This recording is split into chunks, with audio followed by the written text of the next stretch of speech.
Lyndsay, happening today in Washington, senators are working overtime this weekend with the hopes of getting the big, beautiful bill on the president's desk in time for his July 4th deadline. That's a week from today. As of right now, where do things currently stand? Yeah, Joe, I actually want to bring in someone who can give us more detail on that. Is Wisconsin Republican Senator Ron Johnson, who is on the Senate Finance Committee. He's also on the Senate Homeland Security Committee. Senator Johnson, thank you for spending time with us this morning.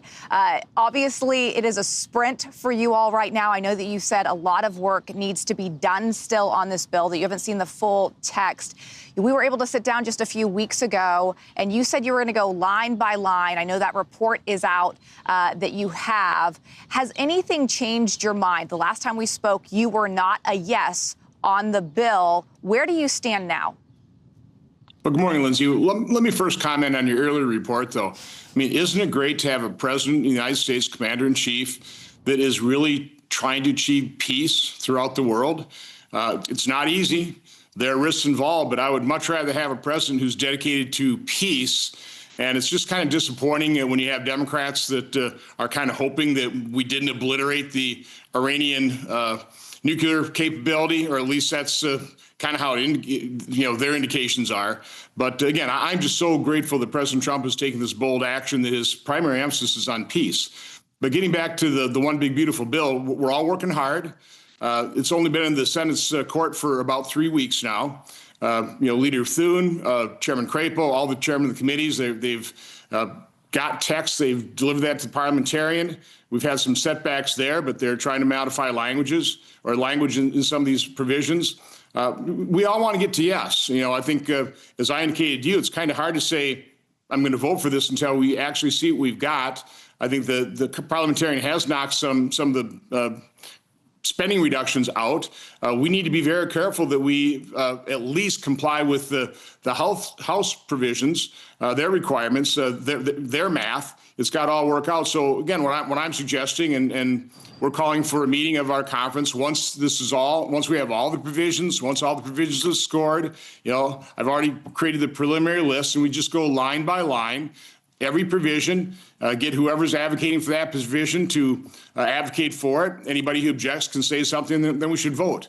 And that's what we're requesting from the conference. I think it's just the bare minimum we should do. And what I don't want to see is I don't want to see Republicans falling into the Nancy Pelosi trap of trying to rush this thing through, pass it before we really know what's in it, or that we've had an opportunity to really discuss all the provisions to the extent that provisions need to be discussed within conference. It's just a reasonable approach. We're staying here over the weekend. I'm sure we'll stay through the July 4th recess. Again, we're all dedicated to make sure we don't have a massive tax increase, that we don't have a default on our debt, that we fund the border, that we fund defense. But some of the other extraneous things in there, we need to discuss that. When we're $37 trillion in debt, do we need additional tax cuts, additional tax credits for this and that? That's what needs to be discussed, vetted, and from my standpoint, voted on by the Republican conference. Senator Johnson, talk about what you were just saying about the Nancy Pelosi rules, for some people who may not be familiar with it, because ultimately that was vote for the bill, read what is in it later. You're saying you don't want to do that. You don't want Republicans to do that. But this bill is believed to be over 1,100 pages. You don't have a lot of time here. You're saying you're going to stay over the weekend. This July 4th deadline, it was a self-made deadline. Do you think it needs to be moved, and do you think it will be moved? My guess is it probably will. Again, it was an arbitrary deadline. Again, I don't have any problem with that. If we don't establish these deadlines, we're human beings. We procrastinate. So this has really focused all our attention. Again, I cannot say enough for Chairman Crapo, his staff, leadership staff. I mean, they are working overtime. I don't know they're sleeping, quite honestly. So, I mean, they are. So again, that's not a bad thing. That's a good thing. Whether we hit the July 4th or not, let's go through the process. Let's get the bill. Let's see what the parliamentarian has done to it. Let's see what we can do in terms of repairing and making up for maybe some of the provisions she's knocked out that provided some of the spending reduction, so that it passes the House. We're talking to conservatives in the House. It has to meet those requirements, but they also want a bill that once the Senate is done with it, they can take it up and pass it. Don't have to ping pong this back and forth. So President Trump said he wanted the Senate to make the bill better. I'd like to make the bill much better. I was in the White House on Monday, very cordial meeting with him, and in the end, Mike Lee and Rick Scott. We're operating as a unit. We're kind of dividing our duties. Mike is working on the energy tax credits, which we need to eliminate because we're incentivizing investment in things, in projects that will make our grid less reliable. It's insane that we're spending billions to make our grid less reliable.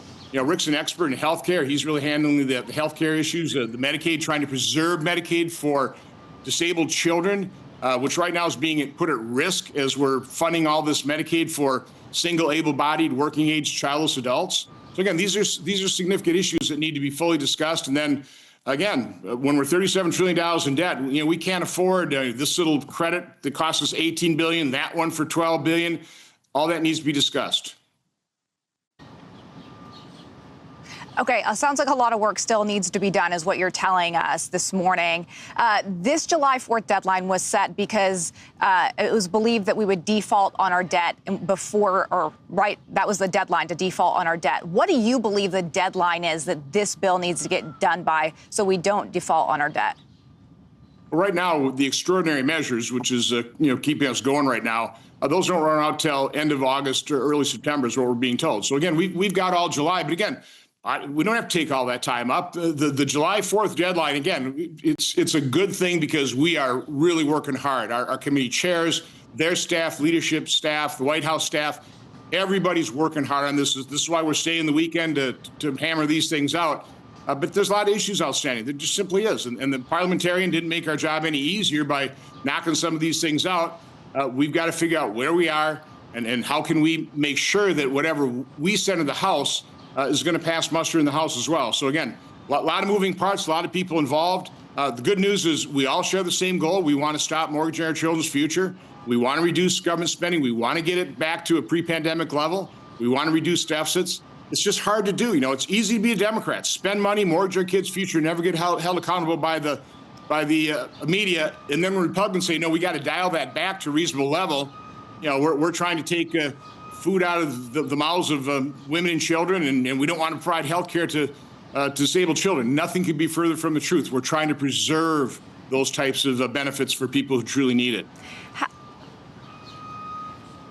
Senator, how many no's are there right now? How many people need to get to yes? Is that number 5? Is it 10? What would you say? Because right now it hasn't gone to the floor. The bill was supposed to go to the floor potentially yesterday. And obviously, Leader Thune doesn't believe he has the votes or he would have pushed it to the floor. So what would you project? How many no's are there right now that need to get to yes? First of all, it depends on what you're talking about. If it's the motion to proceed like tomorrow, there are a lot of no's. Again, we're just not ready to do it. So again, I don't want the leader to even do that because I don't want to see him fail either. So let's listen to the conference. Let's go through the process. Let's have that meeting or meetings to go through line by line, provision by provision, score by score, vote on each one of those things. So in the end, again, it's perfectly appropriate for leadership and the committee chairs to give us our first draft. But let the conference chime in terms of what the final draft should be. It's going to make it a lot easier to pass and then get yeses at the very end of the process. But right now, there are enough no's to stop the motion to proceed if the leadership would put it before us before we're ready. But again, we're working hard to get that motion to proceed to succeed sooner rather than later. Senator, I know that you said you were here at the White House on Monday, that President Trump has been very involved in trying to whip enough votes for this. What has he specifically said to you about getting you on board? Has he given you confidence? Because I know last time we spoke, you said that you and him are on the same page, but you're still not to a yes. So what is it going to take for him to convince you to be a yes? Or are you convincing him? First of all, we all understand what an enormously difficult job he has. And I was in the White House literally as he was wordsmithing his press release on the ceasefire between Israel and Iran. So I almost hated to be there at that moment because I know he had important things to do. So we all want to help him succeed, to help America succeed. And the fact of the matter is, he's got so many things on his plate, he can't be aware of all the details. That's the job for us to do. and his White House staff. So again, we are working behind the scenes with his White House staff, with people like Russ Vought, Kevin Hassett, Scott Bessent, his legislative affairs. Again, there's a lot of work being done. From my standpoint, it's all positive. There's no acrimony here. We all want to accomplish the same goal. I recognize how difficult it is to round up the votes. In the end, my requests are actually pretty reasonable. I want a commitment to a reasonable pre-pandemic level of spending and a commitment to a process that will achieve and maintain it. Now, easier said than done, but working on that process, and we're trying to get that commitment. But it really starts with defining, okay, what is the size of the problem? That's why I issued my 30-page report. That's where we've been going back and forth with Kevin Hassett, his economic advisor, and we're getting on the same page. Again, it just takes a little time. What's been odd about this budget reconciliation process, it's a budget reconciliation process that we really haven't talked much about the budget. We've talked about $1.5 trillion. We've talked about 218 votes or 50 votes. I've been forcing people to look at the budget numbers, to look at what it's going to take to actually balance the budget. And, the fact of the matter is, I appreciate what the House has done. It is historic spending reduction. The problem is the spending increase was an order of magnitude worse. We increased spending by $2 trillion, $2.1 trillion in 1 year. We're talking about decreasing spending by $1.5 trillion over 10 years. So, again, I know how hard this is. Like I said, it's easy to be the Democrat. We're cleaning up their messes on the border, the wars. Joe Biden average deficits of $1.9 trillion. I can't accept that as the new normal. Yeah. And that's why we're fighting hard on this. Senator, I got to ask you this before we go. We're totally out of time, but you were also on the Homeland Security Committee, and I know that the Department of Homeland Security has actually awarded a higher threat environment for the U.S. because of Iran in light of the July 4th holiday just this coming week. What is the FBI, what is the Homeland Security Department telling you, and what can you tell our viewers this morning briefly about how they should be aware of their surroundings this holiday season? Well, I'm not aware of any specific threats. I haven't heard that from any of our officials. It's obvious when you allow millions of people to come into this country, to flood in this country over the last 4 years, knowing you've got a couple thousand Iranians that we know came in. We don't know who the 2 million gotaways were. So, it's obvious that this was a clear and present danger starting 4 years ago. It's grown over the last 4 years. So, again, we all need to be aware. We need to be aware of our surroundings. If you see something, say something. That was from Secretary Jay Johnson. If you see something, say something. That'd probably be the best words of advice for any American citizen. If you see something, say something. Be aware of your surroundings. Senator Ron Johnson, we really appreciate your time this morning. I know you are super busy. We hope to check in with you next week. Thank you, sir. And if we don't see you before then, happy 4th of July. You too. Take care.